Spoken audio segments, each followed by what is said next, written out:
Hello and welcome to this chapter on time, speed and distance. This is a very important chapter from aptitude exams perspective since you'll see a lot of questions on time, speed and distance. Also, this chapter contains multiple concepts. So what we've done is we've divided the concept videos on this chapter into 3 videos, and this is the first video. In this video, I'll introduce you first to the concept of time, speed, distance, relationship between them. We will learn the concept of converting into same units. That means if kilometer per hour has to be converted into meters per second or vice versa, we'll teach you that. We'll attempt a couple of questions on that, and then we will also cover a very important concept of proportionality. That means the use of ratios and how that is helpful to solve these questions faster. So let's get started. First, I would like you to focus on this concept of TSD. I'm sure all of us already know the relationship between speed,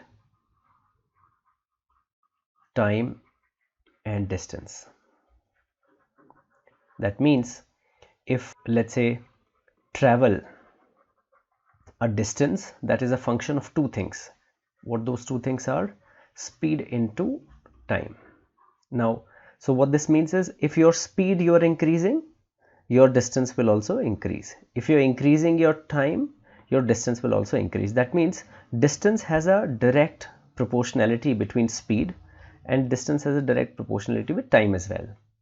Now, however, the relationship between speed and time is of inverse proportion. And why do I say that is? If let's say I make this distance as constant, that means you have to cover a constant distance.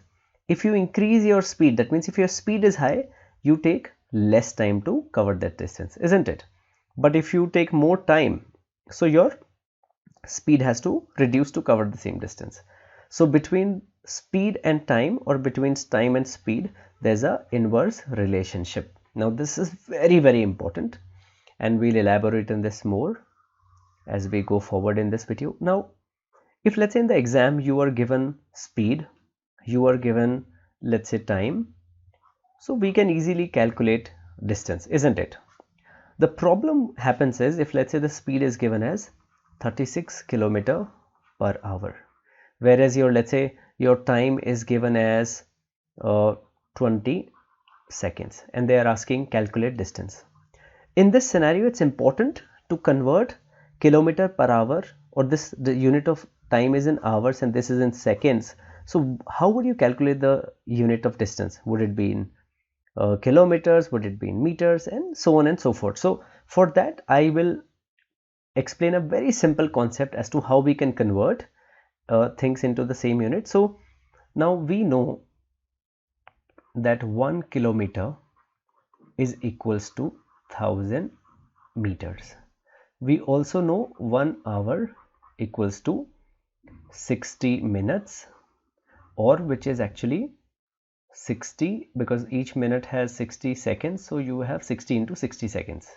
That means this is how much? 1 hour is equal to 3600 seconds. Now this is important because in the exam what you can do is you can convert this into, let's say, meters per second, so that this is also in seconds and you can calculate distance in meters.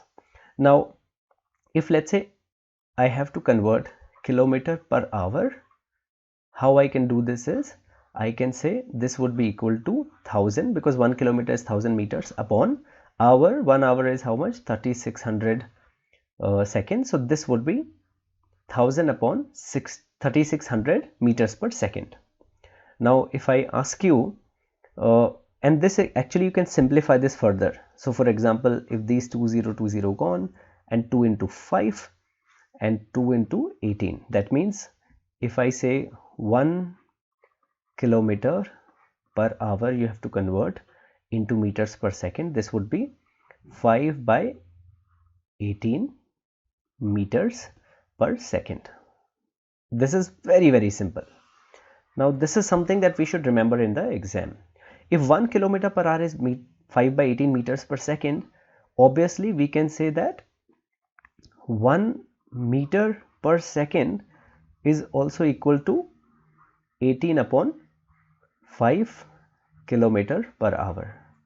So now let's come to our problem. So they said 36 kilometer per hour. Now this we can convert it into kilometer per hour into meters per second. How can we do that is, we can say this will be 36 into 5 by 18.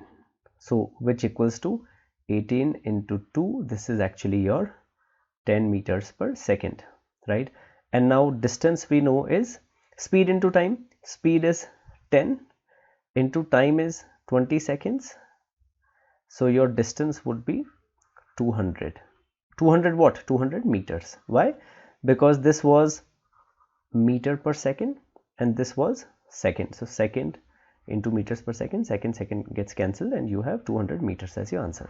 So this is the concept of converting and the simple concept of and the relationship between time, speed and distance. Okay, let's attempt this question quickly.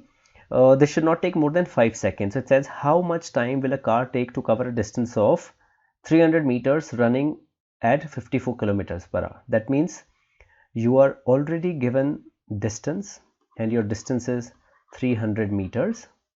You are already given speed, which is your 54 kilometer per hour, and you have to calculate time. This is very simple. Time would be equal to distance upon speed.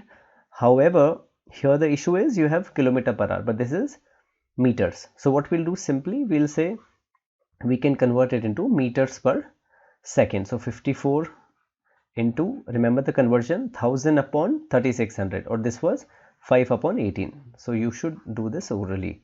So 18 into 3, so this is your 15 meters per second. That means time equals to distance upon speed. Distance is 300 upon your speed is 15, so this comes to 20 seconds.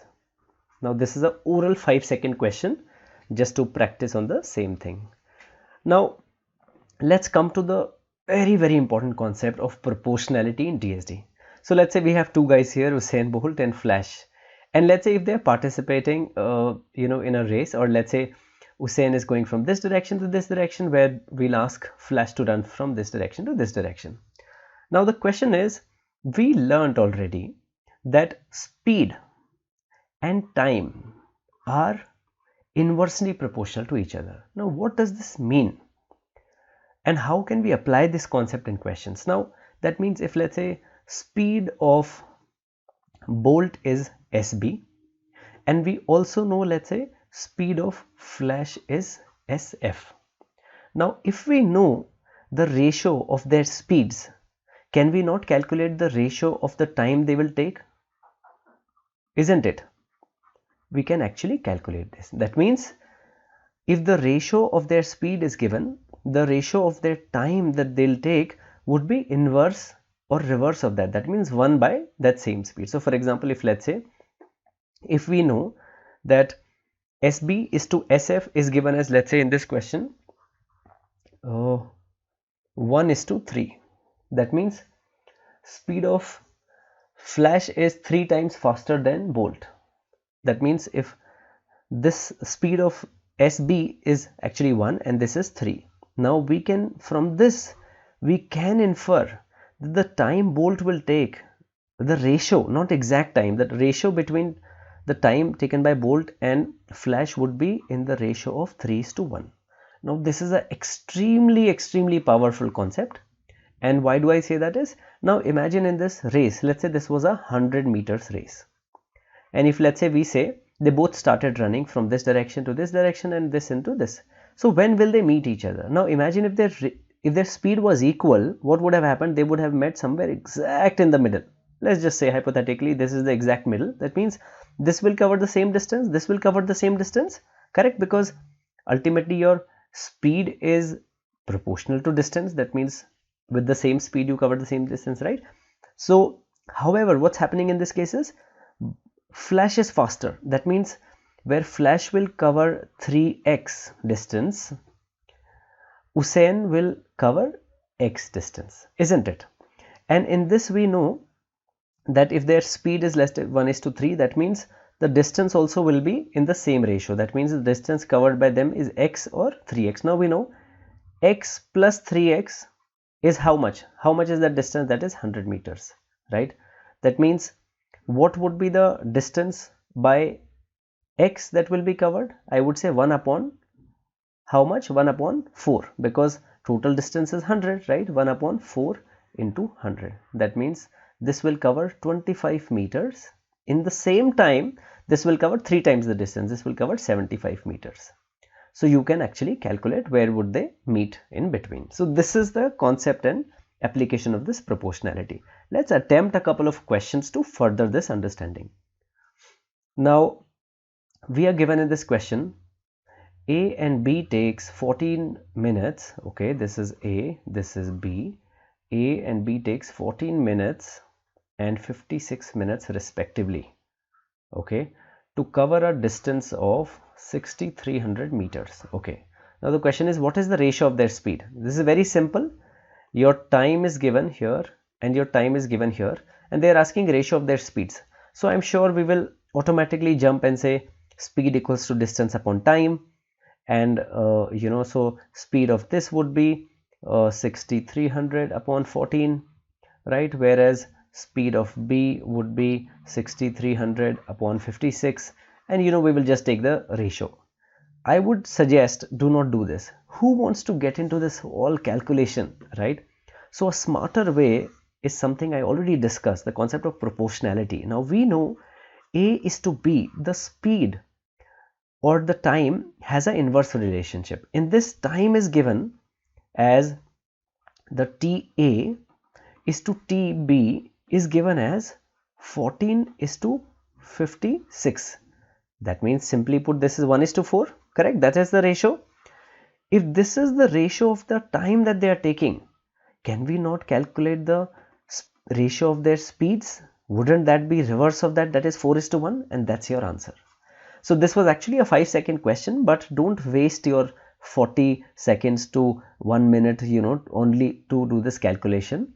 So this is the concept of proportionality. So that means irrespective of the distance, if the distance is fixed, you will know that the time and speed have an inverse relationship, and you can easily calculate the speed ratio, right? And this was asking not exact speed but ratio, so no need of calculating the exact numbers.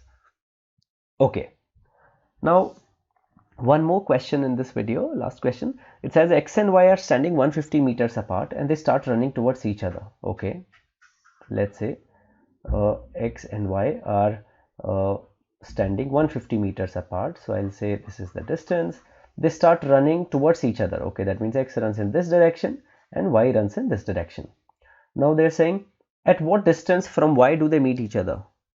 From Y, where do they meet each other? Okay, and X's speed is given as 72 kilometer per hour, and this is given as 144 kilometer per hour. So first of all, we can convert it into meters per second if you want to, and then simply you can calculate how much time they'll take when they meet each other. I would say let's not do that also. We know the ratio of their speeds is given as 1 is to 2, isn't it? 72 into 2. And we also know that for them to meet each other, if this covers x distance, the other one will cover 2x distance, isn't it? Because speed and distance are in same proportion, right? Directly proportional. Now we know if this covers x, the other covers 2x. X plus 2x equals to how much? 150. That means your x is 50 meters. That means if this guy will cover 50 meters, right? So let's say somewhere here, this guy would have covered 100 meters, right? So question is, what distance from Y do they meet each other? From Y. So that means they would meet here. So from distance Y would be 100 meters. This is your answer. And see, look at the options. It says 50 meters. Of course not, because Y is running fast. Even if the speeds were equal, they would have met 75 meters here. So these options are anyways wrong. Less than 75 or 75. 100 is your correct answer. So in this video, we learned the very important concept of proportionality. We learned the simple relationship between time, speed and distance. So thanks for watching the video, and look forward to seeing you in the next video on relative speed and concept of trains and boats and streams.